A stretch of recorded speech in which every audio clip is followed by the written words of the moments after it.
الله أكبر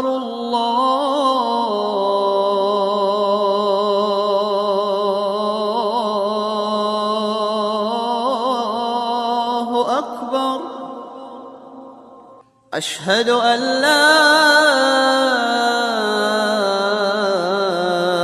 إله إلا الله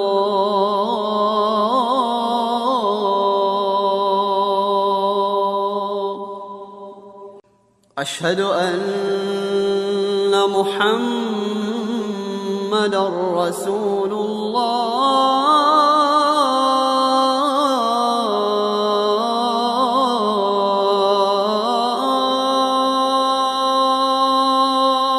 Auzu billahi minash shaitanir rajim. Bismillahir rahmanir rahim. Wa salatu wa salam ala rasulullah. Chers frères et sœurs en islam, qu'il me soit permis de vous adresser le salut des hommes du paradis, le salut fraternel, le salut de la miséricorde, le salut d'Allah Azza wa Jal. Salamu alaikum wa rahmatullah wa barakatuh. Et les femmes divorcées doivent observer un délai d'attente de 3 menstrues. Et il ne leur est pas permis de taire ce qu'Allah a créé dans leur ventre, si elles croient en Allah et au jour dernier. Et leurs époux seront plus en droit de le prendre pendant cette période, s'ils veulent la réconciliation. Sourate 2, la vache Al-Baqarah. Mesdames et messieurs, bonsoir. Merci de nous suivre sur RTI 1. La problématique sera développée au cours donc de cette émission. On va porter sur le divorce en islam. Pour en parler, 2 invités, et non des moindres, 2 hommes de Dieu. Il s'agit donc de l'imam Issouf Doumbia. Il est imam à la mosquée Salam du Plateau. Et l'imam Harouna Kone, imam principal de la mosquée du centre hospitalier et universitaire de Trècheville. Imam Doumbia, salam alaikum. Wa alaikum salam wa rahmatullahi ta'ala barakatuh. Imam Kone, salam alaikum. Wa alaikum salam wa rahmatullahi wa barakatuh. En tout cas, merci d'avoir accepté notre invitation. Alors, on va tout de suite voir le premier élément vidéo. Il s'agit donc du reportage d'Ido Georgette. Elle allait tourner, n'est-ce pas, à Abobo, plaque Anador. Elle a rencontré cette femme divorcée qui vit avec ses 4 enfants. Quartier Plaque Anador, dans la commune d'Abobo. C'est ici qu'habite sans manquer Nyele Korotsum, la trentaine révolue et ses 4 enfants, depuis qu'elle est partie de son foyer. Les parents du père de mes enfants n'ont jamais été présents depuis qu'il nous a quittés. Donc les charges de mes enfants me reviennent. Que ce soit scolarité, nourriture, tout me revient. Donc je vous en prie, si vous pouvez m'aider à subvenir à leurs besoins.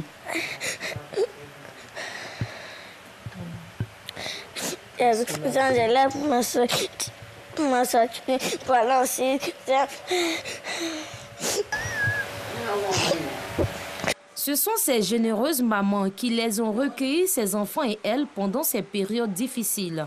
Elle tient à leur exprimer sa reconnaissance. Je vis avec une vieille de bonne volonté dans le quartier qui m'a accueillie dans sa maison. Sinon, je suis orpheline moi-même de père et de mère. Pour subvenir aux besoins de ses enfants, Korotsum obligé de faire du bénévolat dans un établissement scolaire. Je suis dans l'enseignement bénévolat. Le paiement même, c'est pas trop ça. Mais avec le peu que je gagne, j'arrive à m'en sortir un peu. Samake Nyele Korotsum ne souhaite pas la situation qu'elle vit en ce moment à une autre sœur ou une amie. Son rêve, se battre pour permettre à ses enfants de réussir. Pour cela, elle dit compter sur l'aide des personnes de bonne volonté. Samake Korotsum, Imam Doumbia, le divorce, pas facile. Quel regard portez-vous justement sur ce reportage que vous venez de voir, Imam Doumbia? Bismillahirrahmanirrahim. Sallallahu ala sayyidina Muhammad wa alihi wa sahbihi wa sallam taslim. Il faut dire que le divorce, d'abord, c'est le prophète qui va nous le dire comme ça. Abghadul halal indallahi at-talaq. La chose licite que Dieu lui-même déteste, c'est le divorce. Alors, pour vous dire que c'est après tous les recours qu'on doit arriver au divorce, parce que les conséquences du divorce, ça peut détruire la vie de certaines personnes. Vous allez voir des gens souvent, ils sont marqués à vie parce que les enfants, surtout issus de foyers pareils, c'est des enfants qui vont vous dire qu'ils ils ont été orphelins alors que les deux parents vivaient. C'est le divorce qui peut produire cela. C'est pourquoi, en tant que musulman, de la manière que tu cherches à te marier, il faut comprendre comment est-ce que je dois divorcer. C'est pourquoi, avant de marier les gens, il est même mieux qu'on les prépare déjà à ce qui peut les amener à éviter le divorce. C'est vraiment important. Imam Harouna Koné, à ce reportage, beaucoup d'émotions. Il est important qu'on enseigne aux musulmans comment divorcer. Et même quand on a divorcé, quelles sont les responsabilités qui nous attendent. Parce qu'il n'est pas normal qu'après avoir divorcé, qu'on abandonne sa famille. Et quand les enfants réussissent, c'est maintenant qu'ils viennent pour essayer de faire la réconciliation. Parce qu'il y a un intérêt qui est là. Il y a des façons de faire, humainement parlant, religieusement parlant, c'est pas bon. C'est pourquoi j'ai dit à nos frères et à nos sœurs, respectons les principes de l'islam, ne soyons pas laxistes. Si on respecte les principes de l'islam, ça va nous éviter beaucoup de choses. Parce qu'il y a deux choses à prendre en compte lorsqu'on doit se marier. La religiosité et la moralité.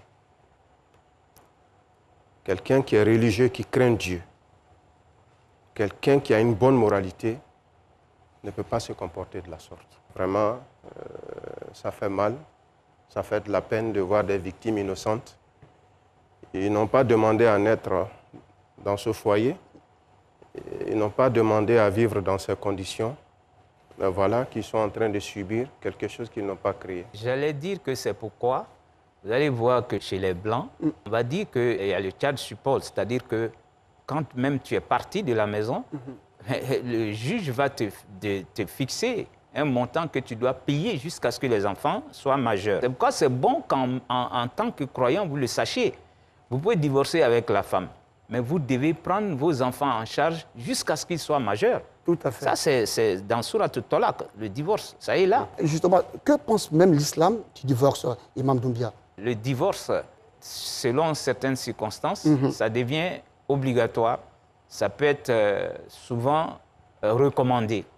Mais sinon, voilà la chose que Dieu permet au cas où vraiment on trouve qu'il n'y a plus de solution pour que la situation qui se présente entre deux personnes qui étaient des conjoints, si on trouve qu'on ne peut plus rien faire pour qu'ils soient réconciliés, ben, la solution finale est d'aller au divorce. D'accord. Alors, Imam Koné, pourquoi tant de divorces observés dans notre communauté, surtout chez les jeunes? Tout dépend de la perception même qu'on a du mariage. On se marie pourquoi? Si c'est pour satisfaire la libido, ben, on dit qu'il voyage d'un ménage sa monture. Une fois qu'on est émoussé, c'est fini. Il n'y a plus d'intérêt là. Il y a ça. Il y a aussi le fait qu'on n'est même pas préparé au mariage. Je me plais à le dire, je dis, les gens parlent tout le temps de lune de miel, mais on oublie que le départ, c'est le miel, à la fin, c'est le miel. Mais entre les deux miels, là, il y a l'une des piments, il y a l'une des citrons, il y a l'une des vinaigres. Il y a les difficultés, il y a les écueils. Justement, voilà. justement. Donc, quand on se limite au miel, on pense que tout est miel. Et quand on va découvrir autre chose là-dedans, qu'on n'est pas préparé à cela, ça peut créer des problèmes. En plus de ça, quand tu regardes aujourd'hui la façon dont on se marie, on est laxiste sur les bords. Oui. Parce que Rasoul sallallahu alayhi wa sallam te dit « Iza ja'akum man tardawna khuluqahu wa dinahu fazawijuhu » Celui qui vient demander la main, regardez la religiosité, regardez la moralité. Si ces deux critères-là sont remplis, mariez-vous. Mais si vous ne regardez pas ça, on regarde la beauté, on regarde le rang social. En fait, les choses éphémères qu'on regarde. Bien sûr. Et plus tard, on est rattrapé par ces choses-là. L'imam qui célèbre le mariage, il célèbre avec 3 versets. Tous ces 3 versets commencent par la crainte de Dieu. Craignez Dieu, craignez Dieu, craignez Dieu. Oui. On a demandé à un sage, mais pourquoi craindre Dieu, craindre Dieu, craindre Dieu? Il dit oui. Quand tu donnes ta fille à quelqu'un qui craint Dieu, tu as 2 garanties. S'il aime ta fille, il va la combler, il va lui donner tout ce dont elle a besoin. Si le jour qu'il a de l'aversion pour elle, il va craindre Allah, il ne va pas la maltraiter, il ne va pas l'opprimer. Tout à fait. Donc, ce critère important, comme je l'ai dit, qui doit être le point de départ, on s'en fout de ça. Et par la suite, nous sommes rattrapés par les choses que nous entendons, que nous voyons, qui n'honorent pas l'espèce humaine, à plus fort dire quelqu'un qui croit en Dieu et qui dit suivre l'islam. En tout cas, si vous croyez en Dieu, vous ne devez pas vous comporter comme on vient de le voir dans le reportage. Est-ce que l'immaturité aussi des mariés n'est pas aussi à la base justement du divorce?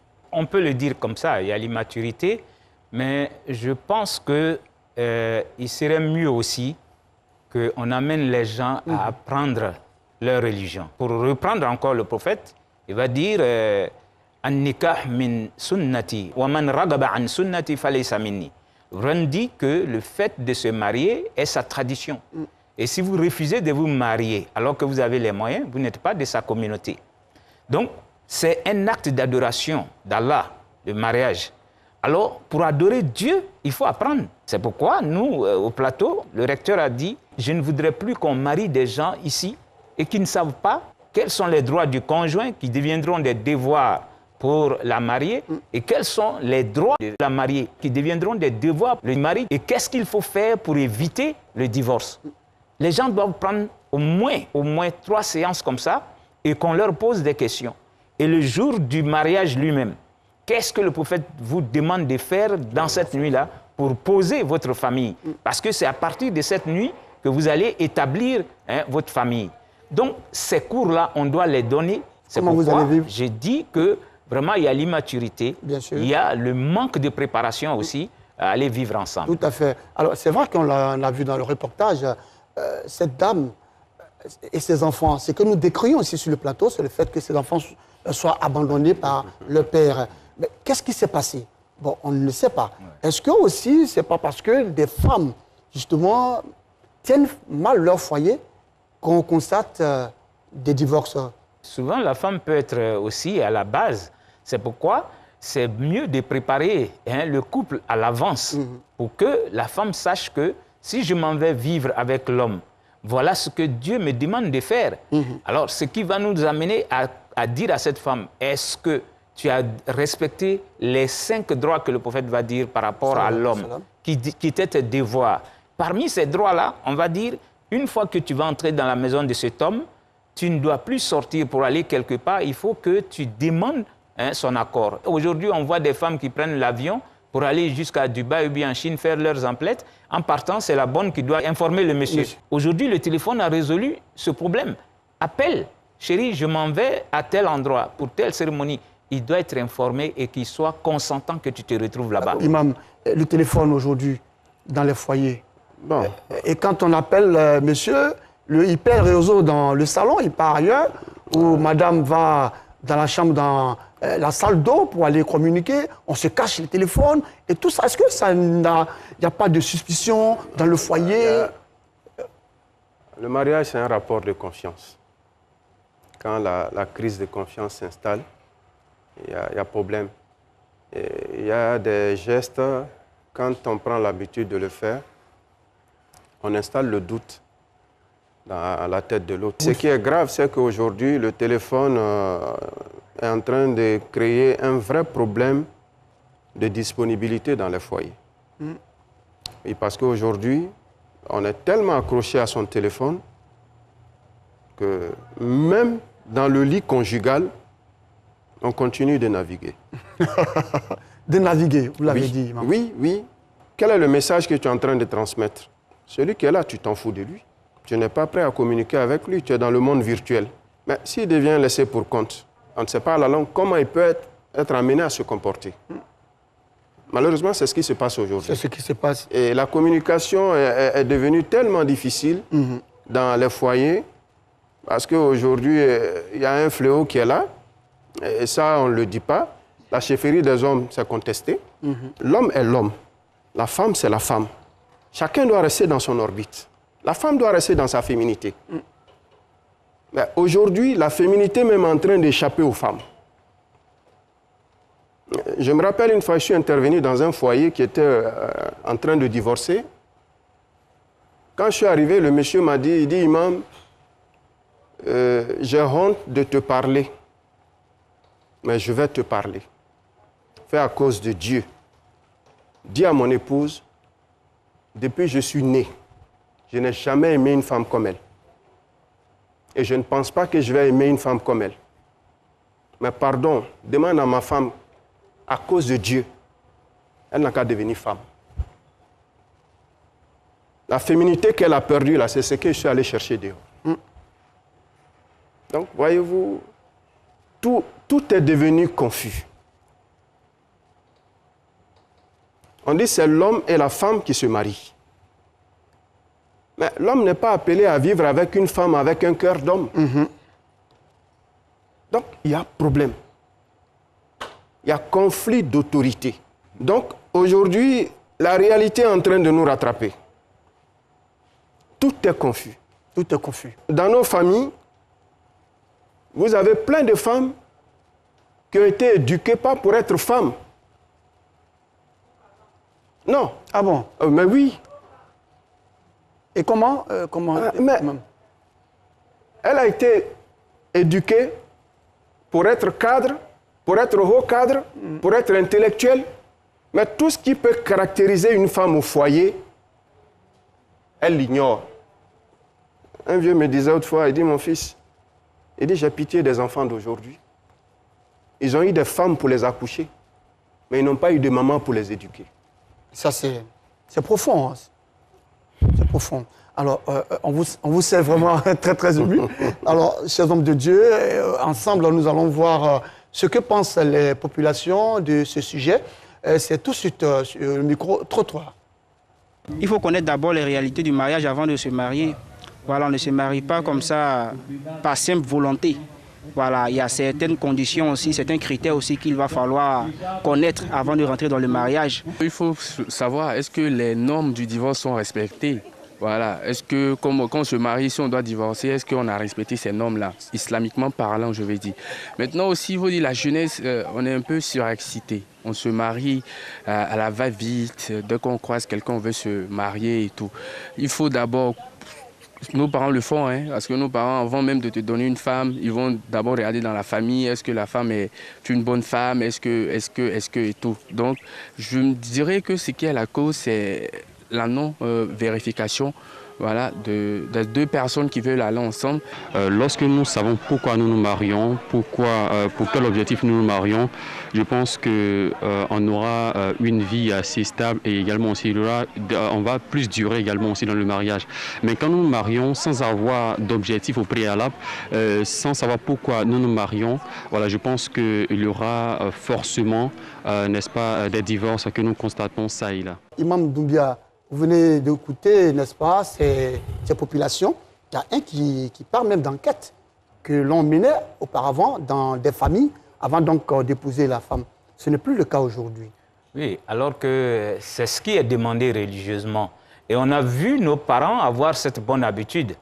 Lorsqu'on doit te chercher une femme, on va d'abord voir comment la mère de cette femme-là se comporte dans le foyer avec son mari. Parce que c'est celle-là qui va éduquer cette femme qui va venir dans la famille. Donc, si on va trouver que c'est une bonne mère, alors on s'en va et on demande la main de la fille. La spiritualité, l'éducation de la mère. Surtout, c'est deux choses. C'est-à-dire la moralité, la spiritualité. Pour que vraiment, cette femme qui va venir, elle va nous donner notre descendance. Donc, on ne va pas prendre n'importe qui. Mais n'oublie pas de commencer par le commencement. Il faut faire une istikhara, qui est la consultation divine. Mais ça se fait comment? Tu fais 2 rakats. Après tes 2 rakats, alors tu vas invoquer Dieu et dormir avec cette invocation. C'est-à-dire, après tes 2 rakats, Seigneur, je viens te consulter par ta connaissance, parce que c'est toi qui connais l'apparent et le caché. Je te consulte parce que tu es l'omnipotent, l'omniscient.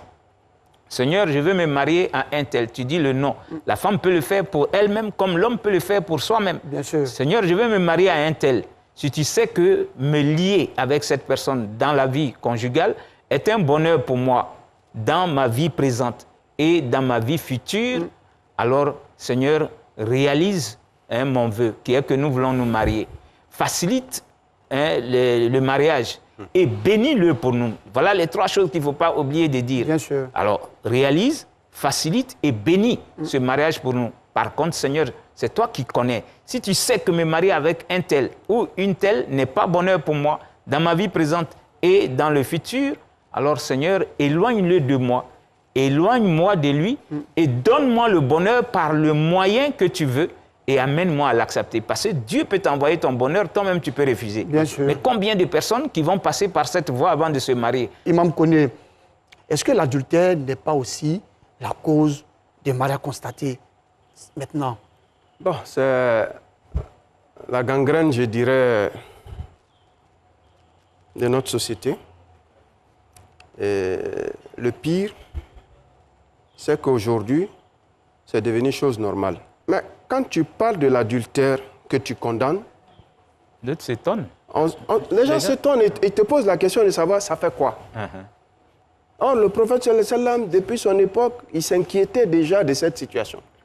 Parce qu'il dit Kayfa bikum iza ra'aytumul ma'ruf munkaran wal munkar ma'rufan.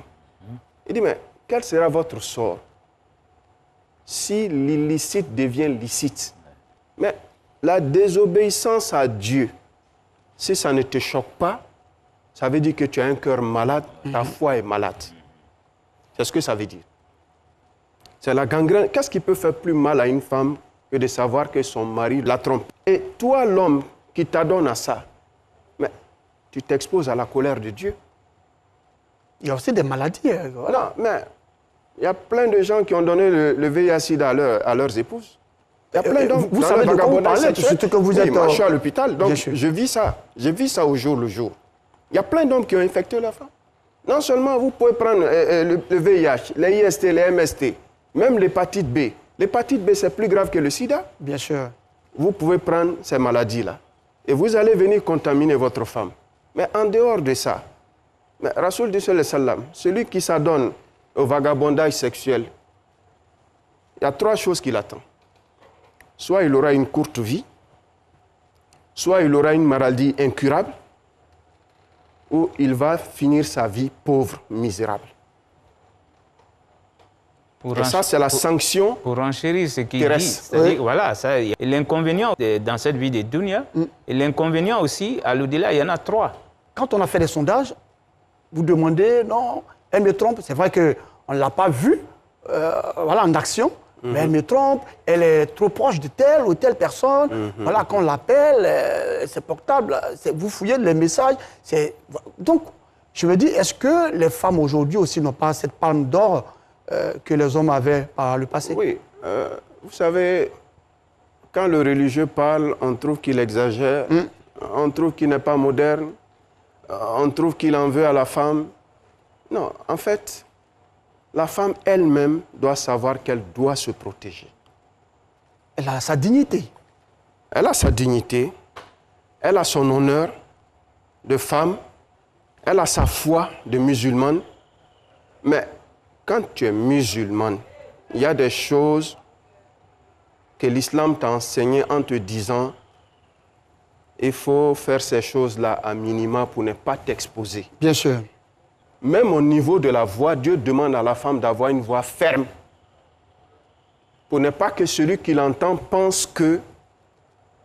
C'est-à-dire qu'il ne faut pas qu'il y ait de confusion. Mais quand on entretient ces confusions et autres-là, mais au finish, la personne qui a un cœur malade peut penser que non, ou bien même peut-être que c'est ça. Ouais.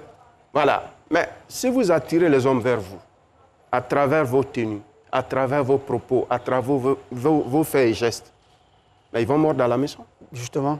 Et c'est là qu'il y a le problème. Il faut éviter de provoquer. Ben justement, voilà. il faut éviter de provoquer. Or, tu as des femmes, même dans le regard, elles provoquent. Bien sûr. Même dans le... Oui. Le regard, effectivement. Voilà. Même dans les propos, elles provoquent. Même dans sa tenue vestimentaire, elles provoquent. Alors qu'elles oublient que les hommes, l'avaient dit, sont les champions. Voilà.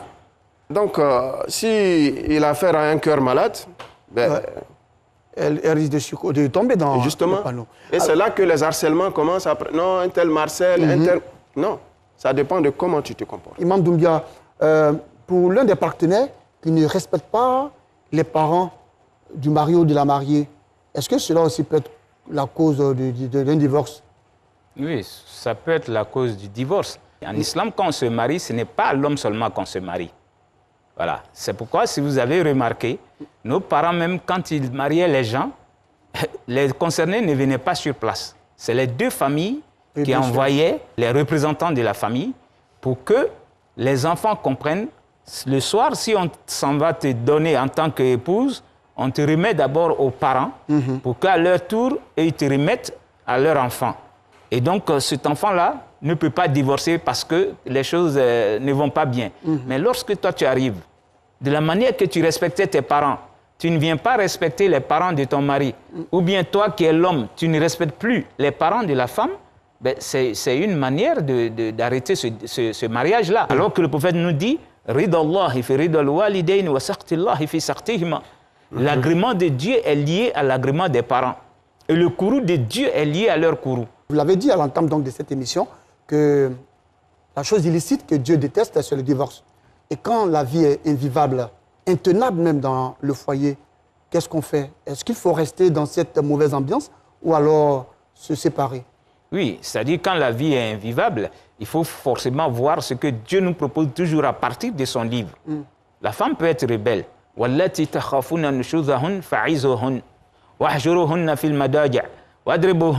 Quand tu regardes comment Dieu lui-même voudrait qu'on se prenne, lorsque la femme ne vous comprend pas, discutez, communiquez avec elle. À votre propre niveau, il faut trouver toujours la solution de votre problème. Il faut éviter d'envoyer les problèmes conjugaux en famille. Il faut communiquer et trouver votre solution à votre propre niveau. Si ce n'est pas le cas, l'homme a discuté, il ne trouve pas de solution à ce niveau, alors il refuse de partager son lit avec la femme. Il n'y a plus de relation jusqu'à ce qu'elle revienne à de bons sentiments. Si ce n'est pas le cas maintenant, vous allez trouver le mot dans le Coran. Dieu dit de frapper. Le prophète sallallahu il va dire, si vraiment on doit arriver au mai, chose que lui n'a jamais fait, alors il dit, prenez votre écharpe. C'est avec l'écharpe qu'on frappe la femme. Ce n'est pas avec la cravache, ni avec le bâton, ni avec les coups de poing. Alors, quand vous arrivez à ce niveau qu'elle ne vous comprend pas, alors qu'un arbitre vienne de chez vous et qu'un arbitre vienne aussi de chez elle. C'est le Coran qui nous apprend tout ça. Et que ceux-là viennent vous écouter pour voir est-ce que l'homme a raison. Parce que l'homme peut avoir raison, comme l'homme peut ne pas avoir raison. C'est bon de le savoir, parce que chez nous ici, on dit la femme n'a jamais raison. Ça, ce n'est pas vrai. Il faut qu'il y ait des arbitres qui viennent et qui vous écoutent. Et après, maintenant, ils doivent trancher, ils doivent être équitables. Malgré tout ça, on l'a fait 1, 2, 3 fois, et on voit que vous ne vous entendez pas, alors le processus doit être enclenché. Alors, l'homme, il prend 2 témoins maintenant pour dire, vous êtes témoin de la situation, alors moi, je vais divorcer. Et tu commences maintenant à ne plus avoir de rapport avec elle. Donc ça va durer jusqu'à 3 cycles menstruels. Alors, quand tu vas arriver dans la 3e phase maintenant, on dit à la dame, je vais t'accompagner avec un don. Ça peut être une maison, ou bien, je t'ai marié à 100 000 francs, voilà les mêmes 100 000 que je te donne, mais moi, je m'en vais de ta vie. Lorsque vous êtes à 2 jours, ou il y a 1 semaine de la fin de l'échéance, c'est permis pour l'homme qui dise, bon, ma chérie, revenons à de bons sentiments. Ou bien, pour ce que je te reprochais, comme tu es revenu à de bons sentiments, on informe les témoins pour leur dire, je voulais divorcer, moi et ma femme, on a arrêté et c'est fini. Et là, ça se fait comment? Si vous avez eu des rapports, ça veut dire que tout est mis à plat, on va sur de nouvelles bases. Nous allons marquer une pause pour voir ce témoignage de cette femme qui a divorcé et qui nous parle de sa situation difficile. J'ai été mariée en 2018, après une semaine de mariage, mon mari me battait, ne me donnait pas à manger, il était violent avec moi. Donc après ça, je suis tombée enceinte et c'était devenu vraiment compliqué. Bon, pendant tout ce temps, je n'ai rien dit à mes parents. Je voulais arranger les choses entre moi et mon mari. Donc quand eux, ils ont su ce qui m'arrivait là-bas, mes parents ont dit à lui-même, ses parents, puisque j'étais enceinte, qu'il s'occupe de moi, de la grossesse, dont il a refusé de s'occuper de moi. Mes parents m'ont récupérée et ils se sont occupés de moi, de la grossesse jusqu'à l'accouchement. Même à présent, c'est eux qui s'occupent de moi, ils s'occupent de mon enfant. Elle a 2 ans maintenant. Alors, Imam connaît, voilà le témoignage de cette dame. Est-ce que battre une femme dans le foyer ne peut pas lui donner ces droits-là de partir de chez vous? Oui, la violence conjugale est un motif de divorce. Si la santé de la femme et sa vie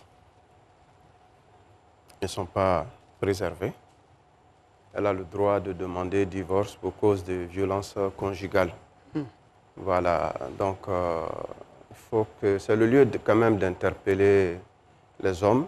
Notre modèle, c'est le prophète Mohammed sallallahu alayhi wa sallam. Comme Youssouf Doumbia l'a dit tout à l'heure, il n'a jamais porté la main à une femme. La violence n'est pas quelque chose à cautionner. Bien sûr. Dans le foyer. Mais parfois aussi, il faut que les femmes comprennent qu'il ne faut pas pousser l'homme jusqu'à dans son dernier retranchement. Je suis allé dans une localité, j'étais avec mon épouse. Je lui disais comme ça, il dit, mais l'homme là, il a quel problème? Chaque fois, c'est lui qui est en train de frapper sa femme. Madame me dit, Oussaz, il faut laisser ça. Et c'est la femme là même qui cherche. Il dit, mais comment quelqu'un peut chercher pour qu'on... Il dit, Oussaz, je vais t'expliquer. Après, il m'a pris de côté. Il dit, quand on est assis en cause comme ça, tu l'entends dire, m'farbe moyen. Ça veut dire... Son corps la démange. Ah bon, elle cherche quelqu'un pour gratter. Voilà. Donc, elle va provoquer son mari. Et tu entends des coups, bouh, bouh. Il dit, mais je ne croyais pas. On a fait une semaine là-bas, j'ai mené mon enquête. Effectivement. Donc, quand tu as affaire à une femme maso, c'est compliqué. Non. Mais toi, l'homme, est-ce qu'au lieu de la battre, il n'est pas préférable de retourner, de la laisser tomber? Elle, c'est dans ça, elle trouve son plaisir. Ouais, mais elle, c'est dans ça, elle trouve que tu l'aimes. Mais est-ce que le plaisir, elle trouve son plaisir dans cela? Est-ce que toi, l'homme, tu es obligé de rester avec elle? Tu n'es pas obligé de rester. Si tu n'es pas de ce bord-là, tu partiras. Voilà. Imam, on va inexorablement vers la fin de cette émission. Mais dites, pourquoi est-ce que nos mamans, avant, ont réussi justement à préserver leur foyer jusqu'à la mort? Et aujourd'hui, difficile pour nos jeunes sœurs de préserver leur foyer. Nos mamans étaient préparées pour dire, quand tu vas, c'est un point de non-retour. Et quand elle va, tout ce qui va se passer, en tout cas, elle essaie de faire de son mieux pour supporter. Et elles étaient patientes. On a des mamans qui ont eu des maris alcooliques, mais qui les ont aidés à sortir de l'alcool. Mais aujourd'hui, là, ce n'est pas le cas. On a affaire à des femmes impatientes. Et donc, les mariages sont plus consolidés. Imam, nous allons ensemble voir ces derniers éléments vidéo. Les différentes activités des structures islamiques dans la société, c'est dans la vie de la communauté.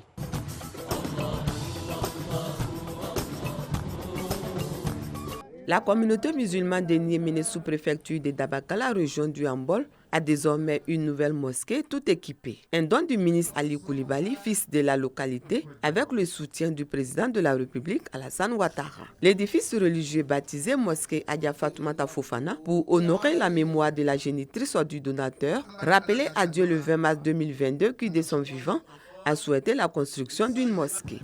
Pour la remise officielle du joyau architectural, Ali Koulibaly avait à ses côtés plusieurs personnalités. Le porte-parole de la famille a traduit toute sa reconnaissance au président de la République Alassane Ouattara pour son soutien.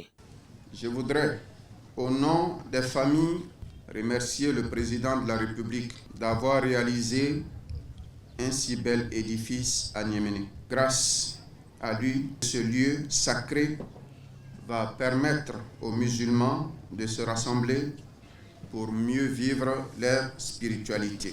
Cérémonie d'inauguration couplée à l'investiture de l'imam principal de la dite mosquée. L'imam Gramouté Ladji Abissiri, âgé de 34 ans, a reçu les attributs liés à sa fonction.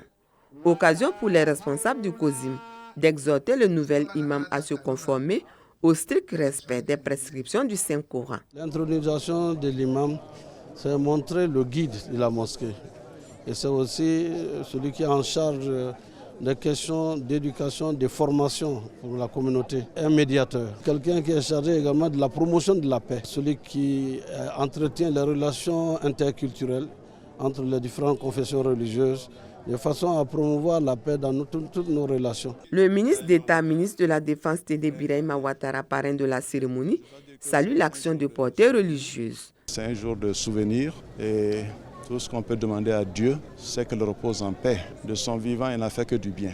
Et de là où elle est, nous lui demandons de continuer de prier pour nous, de prier pour la Côte d'Ivoire, de prier pour le président de la République, pour que ce pays puisse aller encore de l'avant et que nous puissions, dans la cohésion, dans la paix, construire la Côte d'Ivoire.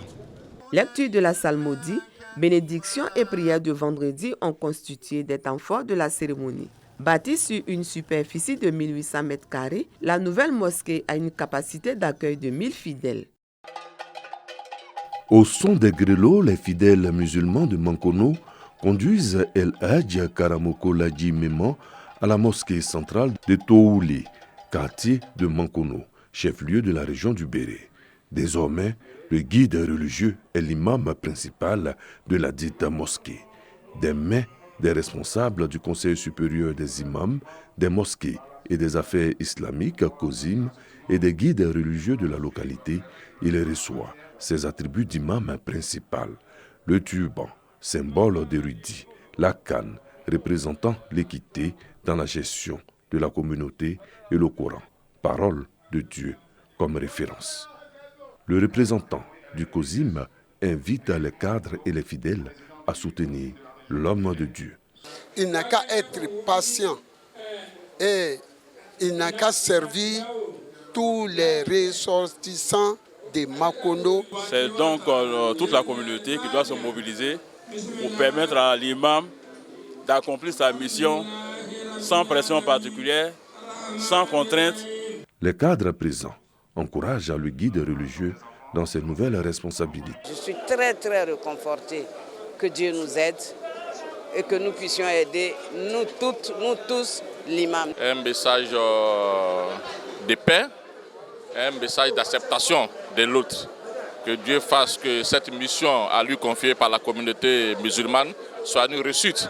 Pour le représentant du préfet du département, le guide religieux sera également un interlocuteur de l'administration pour une bonne marche de la communauté. La mosquée de Tohoulé a 47 ans. El Hadj Karamoko Ladji Méman est son 15e imam. Par ces gestes, Cheikh Ibrahim Diakité devient le président du Conseil des Cheikhs chiites de Côte d'Ivoire, CCCI, de la région du Sud Comoé. Il a été investi par ses pairs en présence de sa famille et de ses amis venus du Mali, du Burkina Faso et du Sénégal. Je remercie toute l'Assemblée ici présente, particulièrement Monsieur le ministre. Je dis à Dieu, Alhamdulillah Rabbil Amin, la mission qui m'a été confiée, je fais mes efforts, Inch'Allah, et je salue toute personnalité ici. Cela nous fait énormément plaisir de voir que nos frères chiites s'organisent dans le Sud Comoé. Cela va permettre, dans cette organisation, de créer une harmonie entre les différentes organisations religieuses et musulmanes qui sont ici en Côte d'Ivoire, Inch'Allah. Chacun a son orientation spirituelle, mais la seule parole qui nous unit est bien La ilaha illallah, Muhammad Rasulullah sallallahu alayhi wa sallam. Et je pense que grâce à cette parole, nous allons vivre un islam de paix ici en Côte d'Ivoire. Les élus et cadres de la région n'ont pas voulu se faire compter cet événement. Nous sommes venus tous soutenir notre frère l'imam Ibrahim Diakité pour son investiture en tant que représentant de la communauté chiite dans le Sud Comoé. Et c'est cela la ville de Grand Bassam, monsieur le ministre de la Réconciliation vous le disait tout à l'heure. Nous sommes tous unis derrière notre frère.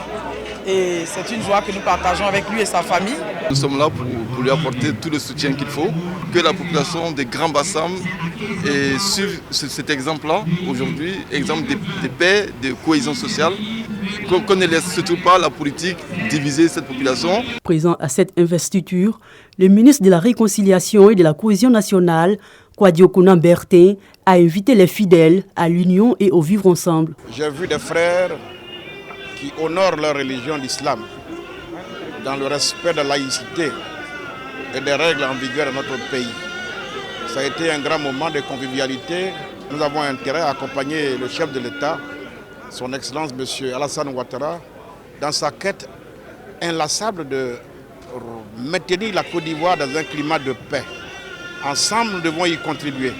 Les religions doivent nous aider en cela. Cheikh Ibrahim Diakité, le nouveau président du Conseil des cheikhs chiites de Côte d'Ivoire, CCCI, section Sud Comoé, aura pour mission d'unir les musulmans et d'être un modèle pour eux en mettant en pratique les prescriptions du noble Coran afin d'hisser haut les drapeaux de l'islam. Mosquée principale de Fekese-Dougou, des fidèles musulmans, pour la plupart du troisième âge, assistent à un cours particulier, les différentes étapes du Hajj. Ils font tous partie du contingent ivoirien pour cette année 2023.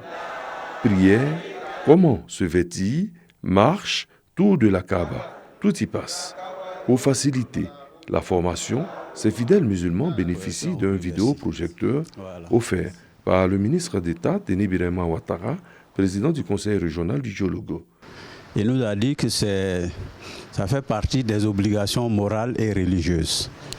Et à titre personnel, il a souhaité lui-même qu'on fasse diligence pour apporter la réponse appropriée, c'est-à-dire remettre à la communauté le rétroprojecteur qu'ils ont demandé. Un don qui vient à point nommé. Nous sommes très heureux ce matin de ce vidéoprojecteur. Celui que vous voyez là, on l'a loué. Déjà, au commencement même de la formation, on avait emprunté un avec quelqu'un, il est venu prendre. Les départs seront effectifs à partir du 7 juin 2023. Le premier vol, il est prévu en soirée. C'est la joie et l'effervescence chez les enfants au stade municipal de Ouangolo-Dougou, dans la région du Djologo. Et pour cause, leur localité sert de cadre à la première édition délocalisée de Ramadan Karim, une journée à l'intention des enfants musulmans de la ville pour les récompenser de l'effort fourni pendant le mois de Ramadan à travers les jours de jeûne qu'ils ont effectués. Une journée festive à l'initiative de l'ONG Sarah Adam. Nous encourageons tous nos enfants musulmans à observer le mois de jeûne avec beaucoup de courage. Parce que le Ramadan est un mois béni que les enfants doivent savoir. Engagé aux côtés de toutes les actions en faveur des tout-petits, l'honorable Traoré Drissa, député de Ouangolo-Dougou, félicite et encourage les concepteurs de Ramadan Karim. L'objectif de cette première édition à Ouangolo-Dougou, c'est de contribuer à l'éducation et à l'encadrement de nos enfants. Parce que convaincu qu'un enfant bien éduqué et bien soutenu est forcément un potentiel acteur de développement de demain. Cette édition a mis en compétition les élèves des 13 écoles confessionnelles islamiques de la commune à travers des jeux ludiques tels que l'appel de la prière, la lecture coranique et l'imitation de grands imams. Les bénéficiaires remercient le parrain pour cette journée qu'ils souhaitent revivre chaque année. Je voudrais que Allah facilite tout ce que nous faisons dans la vie. J'aimerais que tous mes camarades respectent leurs parents, que cette cérémonie se manifeste pendant plusieurs années. Les tout-petits de Ouangolo-Dougou sont répartis avec les bras chargés de présents. Guides religieux et fidèles de la commune d'Adjamé, quartier complexe, sont réunis pour prier sur le prophète de l'islam, le prophète Mohammed, paix et salut de Dieu sur lui. Et la cérémonie, vraiment, nous le félicitons et nous nous disons aussi de continuer dans ce sens. Inch'Allah, que Dieu aide l'islam, que Dieu aide la Côte d'Ivoire et que Dieu aussi protège le président de la République. Une initiative saluée par les représentants du premier magistrat de la commune. C'est une cérémonie que nous, au niveau de la municipalité d'Adjamé, que nous avions toujours acceptée parce que tout ce qui va vers Allah subhanahu wa ta'ala, et tout ce qui concerne le prophète Mohammed sallallahu alayhi wa sallam nous intéresse. Nous demandons à Allah subhanahu wa ta'ala, le tout miséricordieux, de nous donner la paix, surtout que d'ici quelques mois, nous allons rentrer dans les périodes des élections municipales et régionales. Seule la paix pourrait nous permettre de pouvoir participer à ces élections-là. À la fin de la rencontre, des prières et des bénédictions ont été faites pour la paix et la stabilité en Côte d'Ivoire. La Malaisie, l'Indonésie, le Pakistan, le Bangladesh, la Turquie, le Maroc et la Côte d'Ivoire sont les 7 pays choisis par les autorités saoudiennes pour l'édition 2023 du projet Tariq Makka ou la route de la Mecque.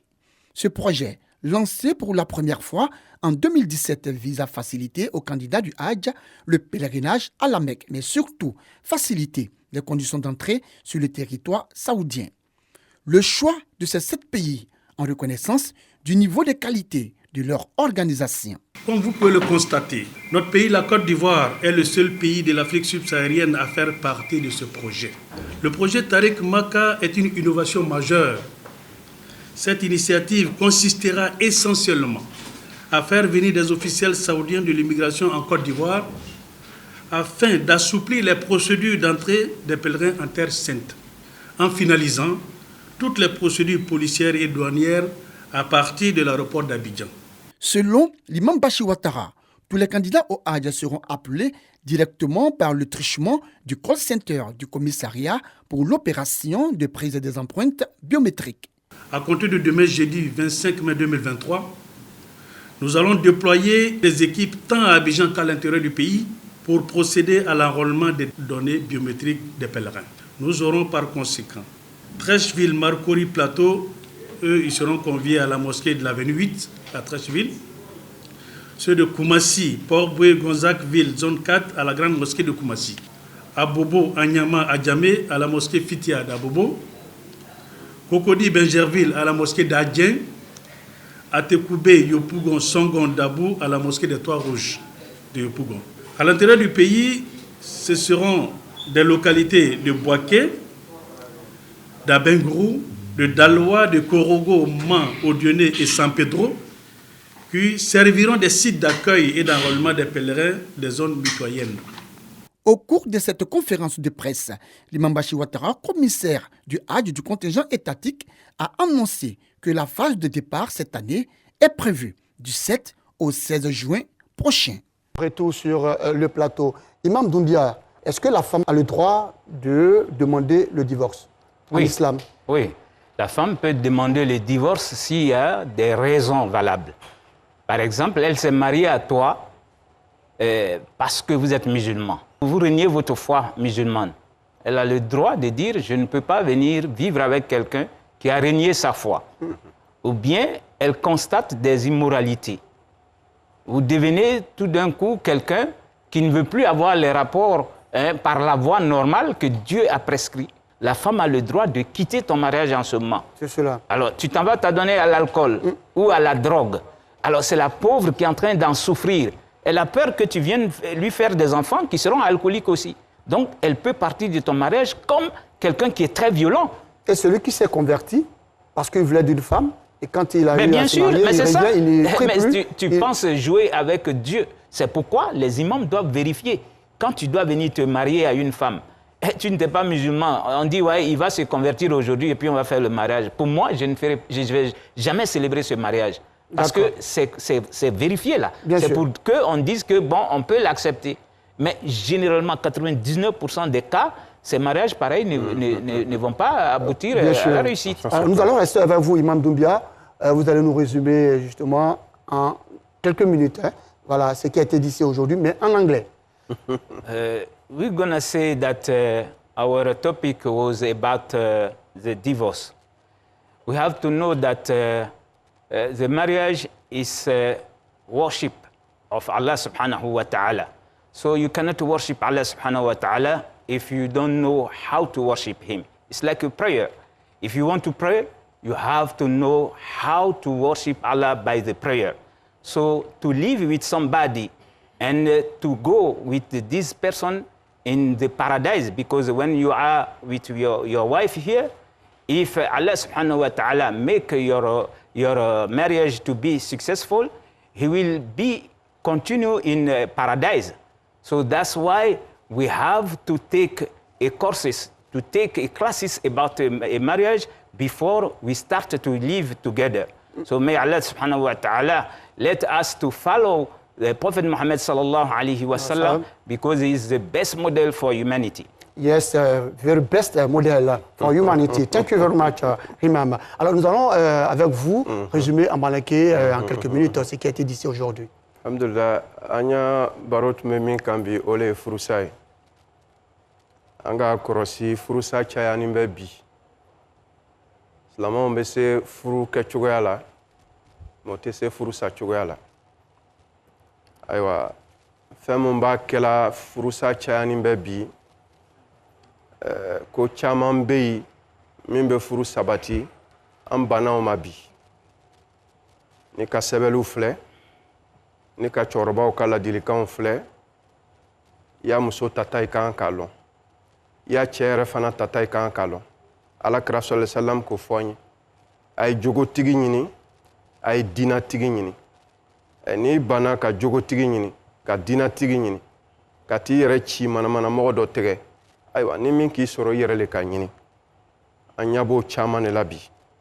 Musow sɛgɛnnen b'o ka furuw la, o tɔɔrɔnin no, ka sababuya kɛ, o bɛ mɔgɔ min bolo, a t'a Ala lɔn, a t'a kira lɔn, silamɛya tɔgɔ le lani b'a la, n'o tɛ silaman jogo t'a la. A b'o cogoya kelen fana la, cɛ dɔw fana tɔɔrɔnin b'o ka furu kɔnɔ. Ka sababuya kɛ o ka muso min ta a fana t'a la lɔn, a t'a kira lɔn, a y'a musoya yɛrɛ tilala la. Musow bɛ yen n'a ka gwa kɛ a tɛ se ka domo. Ayiwa ni furu siginin bɛ fɛn mun kan n'o bɛ se ka furu sɛmɛntiya, n'o baaraw tɛ yen, furu sigi bɛ gɛlɛya. Ni furu sigi gɛlɛyala, diyagoya lo a bɛ laban furusa ma. O kama furusaw cayani b'an fɛ bi. Alors merci à vous, chers hommes de Dieu, d'être passés sur ce plateau pour nous éclairer sur ce sujet du divorce. C'est la fin de cette émission. Rappelons que nous étions avec l'imam Issoufou Doumbia. Il est imam à la mosquée Salam du Plateau et imam Aruna Kone, imam principal de la mosquée du centre hospitalier et universitaire de Tracheville. Avec eux, nous avons parlé du divorce en islam. Merci à vous de nous avoir suivis. Je vous donne rendez-vous le jeudi prochain, même heure, même chaîne. Rappelons que vous pouvez suivre la rediffusion de l'émission Allah Wakuba tous les vendredis à partir de 9h. Salam alaikum wa rahmatullah wa barakatuh.